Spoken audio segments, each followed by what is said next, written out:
آپ اکثر کامیابی کے اصول سنتے رہتے ہوں گے کہ کامیاب انسان کس طریقے سے بنا جا سکتا ہے، اور مختلف لوگوں کے مختلف آراء ہیں جن کو آپ سنتے ہو۔ تو آج میں کچھ چیزیں آپ کے سامنے رکھنا چاہتا ہوں کہ زندگی میں کچھ بنانے کے لیے، کامیاب ہونے کے لیے، ایک مفید شخص بننے کے لیے اس قوم کا آپ کو کچھ چیزوں سے باہر نکلنا پڑے گا۔ سب سے پہلی چیز جو ہمارے اس قوم کے اندر ہے وہ یہ کہ میں پٹھان ہوں، میں پنجابی ہوں، وہ سرائکی ہے، یہ سندھی ہے، میں اس کے ساتھ نہیں بیٹھ سکتا، میں اس کے ساتھ کھا نہیں سکتا، میں اس کو سلام نہیں کر سکتا۔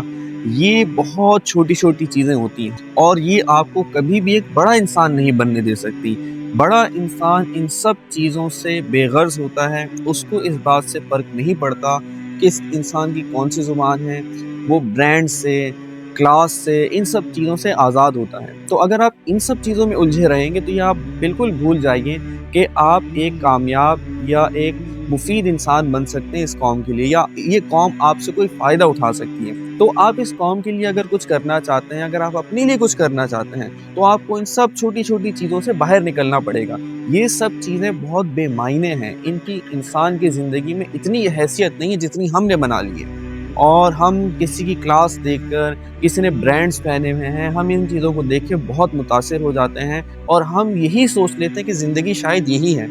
تو یہ چیز کامیابی نہیں ہے، اور اگر یہ سب چیزیں کامیابی ہوتی تو دنیا کے جو بڑے بڑے انسان گزرے ہیں وہ سب لوگ ان چیزوں کے پیچھے کبھی بھی نہیں بھاگے۔ آپ کبھی اسٹڈی بھی کریں گے ایسے لوگوں کے بارے میں جنہوں نے اس دنیا میں کامیابی حاصل کی، یا اپنی قوم کو یا اس دنیا کے لوگوں کو فائدہ پہنچایا ہے، تو ان کی زندگی میں آپ کو یہ سب چیزیں نہیں ملیں گی کہ وہ ان چیزوں میں الجھے رہیں۔ تو بڑا انسان جو ہوتا ہے وہ ان سب چھوٹی چھوٹی چیزوں سے آزاد ہوتا ہے۔